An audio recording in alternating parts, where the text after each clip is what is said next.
Muy buenas, bienvenidos un día más al Mañanero de hoy. Tenemos que centrarnos hoy en lo que es el comienzo de la semana del ETF.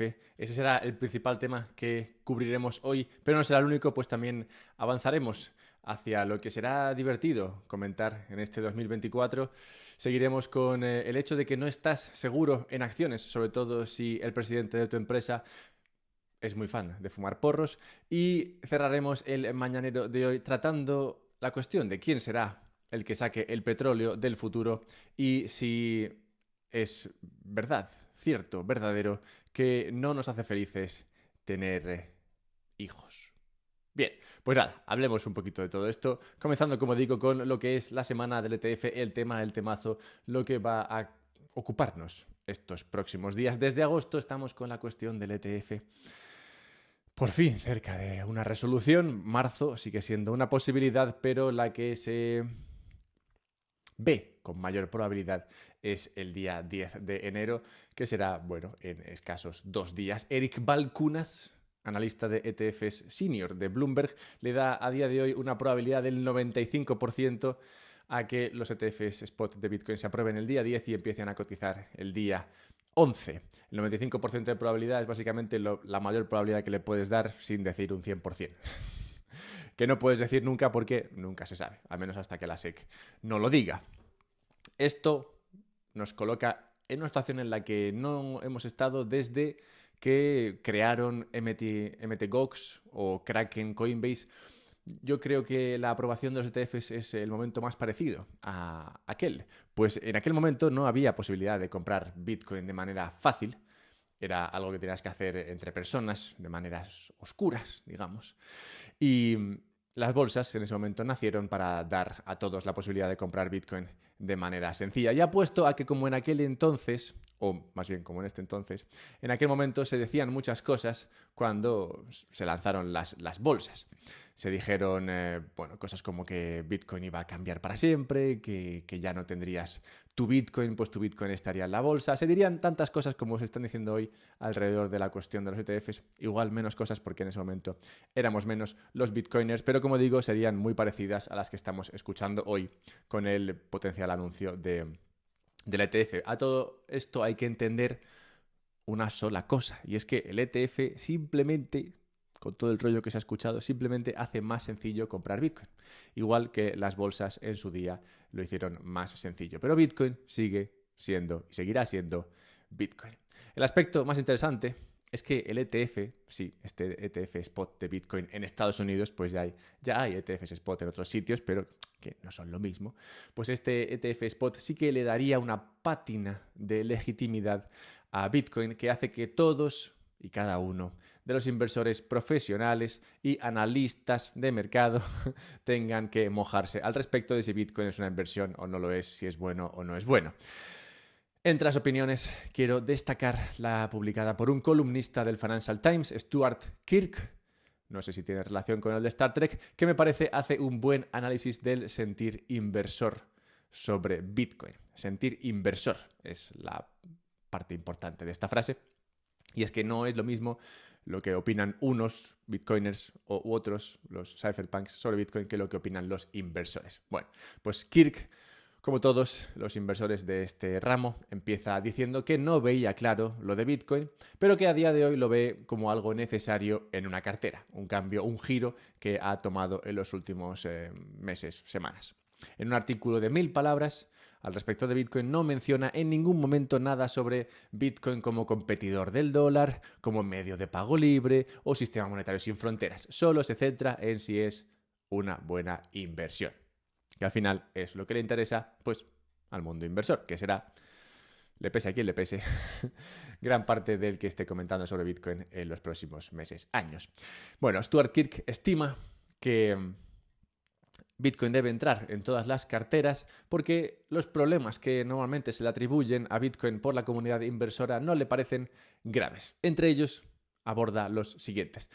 Por ejemplo, el tema de que Bitcoin esté concentrado en pocas manos, lo que se llaman las ballenas, las whales. Bueno, dice, bien, esto es así, pero no es muy diferente en las acciones que todo el mundo compra. Por ejemplo, Louis Vuitton está el 48% en manos de Bernard Arnault. En el caso de Meta, Facebook, 13% de la empresa está en manos de Mark Zuckerberg. Lo mismo te pasa con Tesla, de quien hablaremos después. Y bueno, pues es un riesgo la concentración en estas empresas como lo es en Bitcoin. Así que realmente no ve que sea muy diferente en estos dos casos. También cubre la cuestión de que Bitcoin sea intangible y dice, sí, es verdad, Bitcoin es intangible, no lo puedes tocar, pero muchas cosas, dice, son intangibles en las carteras de hoy. Dice, concretamente, lo que yo tengo, Stuart, en bolsa inglesa, dice, el 55% del valor de esas empresas que yo tengo inglesas es valor intangible, lo que se llama goodwill, ¿no? O lo que se llama marca. Todo eso es intangible y está muy separado de lo que es el valor en libros, que sería solamente el 45% del valor de esas empresas. Así que tener cosas intangibles que valen dinero no es extraño. Además, ahora se mete en la cuestión de que Bitcoin no produce interés, otro riesgo o problema que muchos inversores le suelen ver. Y dice, bueno, sí, no produce interés, pero tampoco el oro, o el terreno sin desarrollar, o la casa en la que vives, pero son también estas inversiones legítimas. Además, a la cuestión de los dividendos, que también serían ingresos derivados de esa inversión, ¿no? Cuando inviertes en otras cosas, pero no en el caso de Bitcoin, dice, bueno, muchas empresas no pagan dividendo nunca. Y relacionado con esto, dice, muchos inversores hablan de que es imposible valorar Bitcoin, cosa que le parece una mentira, porque no necesitas intereses o dividendos para valorar todos y cada uno de los activos. Es, en su opinión, un mercado cuyo precio viene simplemente definido por la demanda. Además, cierra, dice, que no es difícil de valorar. El 90% de los gestores activos, esos gestores que deciden qué comprar y qué vender, o en qué invertir y en qué no, lo hacen peor que el índice. Así que, bueno, pues aunque tengas una empresa que da sus dividendos y tiene toda la información y todo es tangible, pues aún así es difícil valorar cosas, activos. Interesante, por tanto, tener esta visión en mente porque será gran parte de lo que se hable sobre Bitcoin este año si el ETF sale adelante. Junto a visiones como esta de Kirk, claro, también puedes esperar otras, como la de un consultor financiero llamado John Reed Stark, no relacionado en este caso con el otro Stark, el que se viste de Iron Man, quien dedica 1000 palabras a llorar en Twitter por el daño que un ETF spot de Bitcoin hará a los pobres inversores. Bien, tenemos que esperar ambos tipos de opiniones. El ETF, como digo, no cambiará una cosa fundamental que se ve o que se desprende de las palabras de John Reed Stark, y es que, a final de cuentas, ETF o sin ETF, todo el mundo comprará Bitcoin al precio que merece. La historia de Bitcoin este año se vuelve más interesante cuando observas el resto de jugadores en el espacio invertible, esos otros activos en los cuales podrás invertir. En este año, reguladores e inversores están preocupados por la fragilidad de los mercados de deuda pública y financiación en este 2024. Y es que 2024 parece que será un año de resaca tras el fiestón que se montaron los bancos centrales en el 22-23 con el mercado de tipos de interés, que lo subieron, luego lo pararon de subir y ahora veremos qué ocurre. No hay nada, por tanto, demasiado excitante en el calendario de 2024, salvo que algo explote a resultas de ese fiestón. En este sentido, hay un área que pinta especialmente débil, y es un área que trata un artículo de Financial Times que voy a citar. Dice, hasta 2016, los bancos estaban regulados principalmente a nivel global por sus regulados por sus reguladores de origen. Los bancos podían mover capital de forma más o menos fluida entre sus filiales según lo exigieran las condiciones del mercado. Las cosas cambiaron en julio de ese año, 2016, cuando la Reserva Federal empezó a exigir a los bancos extranjeros con más de 50.000 millones de dólares de activos en Estados Unidos que crearan sociedades especiales para sus operaciones locales. Cada una de estas sociedades o holdings está gobernado por su propio consejo de administración y está sujeto a todos los rigores de la supervisión bancaria estadounidense, incluidas normas locales, de liquidez y demás. En 2019, estas mismas regulaciones llegaron a Europa y a Reino Unido.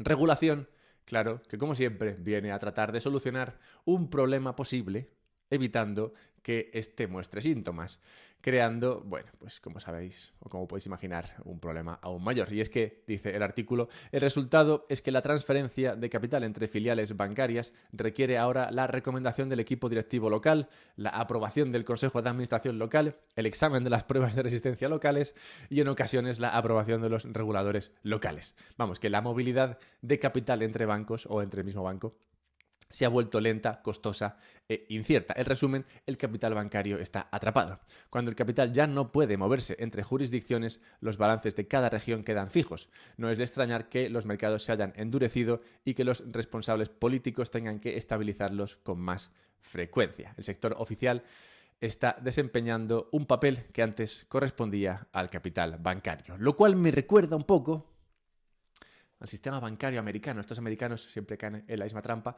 Me recuerda al sistema bancario americano antes de la Fed, cuando los bancos eran independientes y no tenían un prestador de último recurso.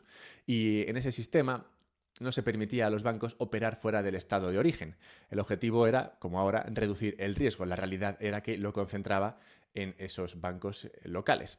Esta regulación reduce la capacidad del mercado de funcionar arbitrando diferencias, lo cual hará que existan más irregularidades, diferencias y el riesgo de implosión sea mayor. Esto sí animaría a 2024. Donde tampoco estarás seguro en acciones. Uno de los riesgos que siempre comparte nuestro amigo Michael, y como no, hablo de Michael Saylor, sobre la inversión en empresas es que dependes en gran medida del cerebro detrás de la operación. Esto es el gestor, el fundador de dicha empresa en muchos casos. Pocas empresas han sobrevivido y mejorado tras la pérdida del gestor que las llevó a la cima. Se cuentan algunos ejemplos, pero por lo general suelen llegar o acabar en la ruina cuando el principal director motriz de ese crecimiento de la empresa desaparece, por las razones que sean. Lo que puede ser una gran inversión, por tanto, durante muchos años, aquellos en los que la empresa está dirigida por su gerifalte, puede empezar a ser una carrera hacia cero, como ha ocurrido en multitud de ocasiones al salir el gestor de ahí. Bueno, pues a este respecto, la historia más leída en el Wall Street Journal hoy es que los accionistas de Tesla y SpaceX están preocupados por el supuesto uso de drogas ilegales del gestor de ambas empresas. Como sabéis, nuestro amigo Elon Musk. Cito al Wall Street Journal, el consumo de drogas de Musk podría tener consecuencias importantes, no solo para su salud, sino también para las 6 empresas y los miles de millones en activos que supervisa, según personas familiarizadas con Musk y las empresas. La persona más rica del mundo ha consumido LSD, cocaína, éxtasis y setas psicodélicas. Vaya fiestón. A menudo en fiestas privadas en todo el mundo, donde los asistentes que firman acuerdos de confidencialidad o ceden sus teléfonos para entrar han testificado, curiosamente, a pesar de haber firmado dichos papeles. Concretamente, han visto a Musk tomar todas estas drogas y también se le ha visto, como sabéis, en público, al menos en el show de Joe Rogan, fumar marihuana. Bien, vamos, que se ha visto a Musk fumando y tomándose cositas, lo cual no ha sido un problema hasta ahora, mientras el valor de sus empresas sube, pero que podría ser la base de un intento de derrocar a Musk por parte de sus accionistas y sacarlo de la gestión cuando la cosa se tuerza. La cosa siendo el precio de sus empresas. Los inversores, dice el Wall Street Journal, a menudo han hecho la vista gorda a las preocupaciones sobre Musk, incluido su consumo de drogas, especialmente cuando Tesla, como digo, lo está haciendo bien, dijeron los inversores y personas cercanas a la Junta. Y es que este es un riesgo que siempre ataca a las empresas.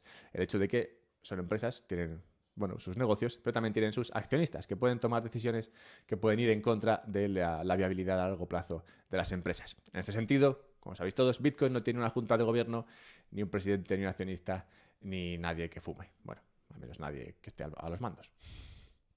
Dejadme 30 segundos para recordaros el importante valor que tiene el que compartáis este contenido con gente que os caiga bien, gente que os caiga mal, gente que esté en Twitter. Puedes coger el artículo, puedes coger el podcast, coger el enlace y publicarlo en Twitter. Eso ayuda mucho a que llegue a más gente y así más gente pensará como tú, que es, como sabéis, la mejor forma de pensar. También puedes ayudarme si te ayudas a ti mismo decidiendo comprar Bitcoin Y haciéndolo a través de Relay, puedes hacerlo de manera fácil y sencilla, usando el enlace que está en la descripción, y también encontrarás enlaces a comprarte una Bitbox donde poder guardar ese Bitcoin de manera segura. Una Bitbox que es de plástico que está hecho de petróleo. ¿Y quién sacará el petróleo? Harold Hamm lidera los intentos de atraer a una generación joven cada vez más escéptica a la industria del petróleo y el gas, ya que las preocupaciones climáticas y la inseguridad laboral hacen mella en el atractivo del sector para licenciados y profesionales cualificados. El principal riesgo para el precio del crudo en las próximas décadas no será si hay o no petróleo o si tiene o no inversión. Hay petróleo y habrá inversión. Lo difícil va a ser convencer a miles de chavales de que el petróleo seguirá siendo necesario y más usado durante sus vidas, a pesar de todo el bombardeo climático sufrido durante su pobre adolescencia. La matrícula de pregrado en una encuesta de cursos de ingeniería petrolera, principalmente estadounidense, ha caído de 7.046 en 2019 a 3.900 el año pasado. Varias universidades en Estados Unidos y Europa han dejado de ofrecer estudios centrados en petróleo y gas para pasarse a energías renovables. En este contexto, algunos expertos predicen que las empresas tendrán que revisar sus modelos de contratación si quieren seguir extrayendo petróleo y aprovechar nuevas oportunidades, como la captura y el almacenamiento de carbono. Estando aquí, para mí, lo grave, y es que todo el proceso de generación y uso de combustibles fósiles se ha ido haciendo progresivamente más limpio y más eficiente gracias a la inversión de dinero y gente pensando en problemas, que al final es lo que necesitas, gente pensando en problemas. La media de edad del trabajador en el petróleo ha pasado de 45 a 48 años en los últimos 3-4 años. Si no hay más gente y más jóvenes entrando a este sector, no se podrá seguir mejorando la eficiencia y la limpieza de esta energía. Lo cual no implica que no la vayas a usar. O sea, seguirás teniendo que usar petróleo y gas, seguirá siendo necesario durante nuestras vidas, pero tendrás que usarla de manera más sucia y de manera menos eficiente. Lo cual no me parece que sea un planazo. Aunque, dicho todo esto, lo más importante sigue siendo, claro, la materia prima. Y estos son los chavales, la chavalería, la juventud. Divino tesoro. En este sentido, se han publicado varios artículos peligrosos últimamente en la prensa española. Wall Street Wolverine se hacía eco el otro día de una entrevista publicada en El Mundo, creo que era, a una madre que se arrepentía de haber tenido hijos. Las declaraciones del hijo no aparecían, por suerte. Habrían sido muy cómicas. Y hoy se publica en La Vanguardia un artículo similar, con un título que es el siguiente: ¿tener hijos nos hace más felices? Muchas personas, dice, experimentan la paradoja de la paternidad, una disminución temporal del bienestar tras tener un hijo. La satisfacción suele llegar a medio plazo, aunque, claro, depende de muchos factores incontrolables. Sigo citando al artículo. No es necesario, dice, tener hijos para ser feliz y sentirse realizado. Los estudios sobre mujeres que no tienen hijos por elección demuestran que la mayoría siente que tiene un buen sentido de la identidad y la individualidad, que supongo no se siente si eres madre. Luego dice que no se sienten definidas por su papel dentro de la familia, claro, porque no la tienen, y sienten que tienen más libertad y control sobre su cuerpo, su vida y su futuro. Las mujeres sin hijos también afirman tener una mayor estabilidad económica, aunque, no mayor que quién, no sé, aunque no es necesario tener un estatus socioeconómico más alto para satisfacer o estar satisfechos con la decisión de no tener hijos. Sigo citando el artículo, es muy bueno. Las mujeres y los hombres que no tienen hijos también están menos estresados por término medio y manifiestan mayor satisfacción en sus matrimonios. Cierro cita, aunque es verdad, se divorcian más. La clave de todo este artículo, te gusten los niños o no te gusten, para mí está en este párrafo.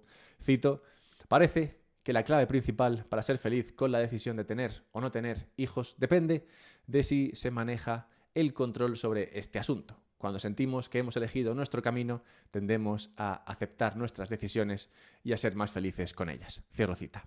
Vamos, que si sabes ser feliz, si entiendes de qué va a conseguir la felicidad en tu vida, pues serás feliz. Tener familia, en mi opinión, simplemente lo hace más sencillo. O sea que no es necesario tener hijos, al menos no para ser feliz. En la vida sí que sería para otra multitud de cosas, pero esa en particular no, que como digo depende más de si la persona sabe ser feliz. Además, otra ventaja de tener churumbeles, como sabéis, es que permite crear lo único realmente escaso en este mundo, que no es Bitcoin, sino tiempo. Pues esos niños tendrán tiempo. Tiempo para solucionar problemas.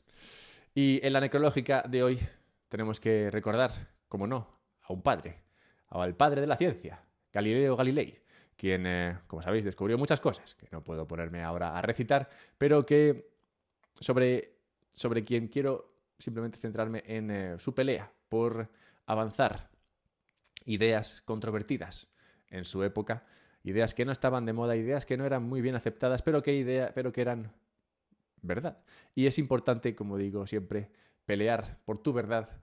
Nunca se sabe si tu verdad será la verdad, pero es importante pelear por ella porque solamente así se puede avanzar hacia lo que sería la verdad verdadera, si es que esta existe. Bien, pues nada, habiendo dicho todo esto, recordad que esta es la semana del ETF, recordad que podéis compartir este contenido, recordad que me encontraréis en Twitter, @alberto_mera, y que podéis comprar Bitcoin a través de Relay con un descuento, con el enlace en la descripción, y donde también hay descuentos es en la compra de bitboxes de plástico petrolero, también en la descripción del podcast. Pasad un buen día y ale, chaito.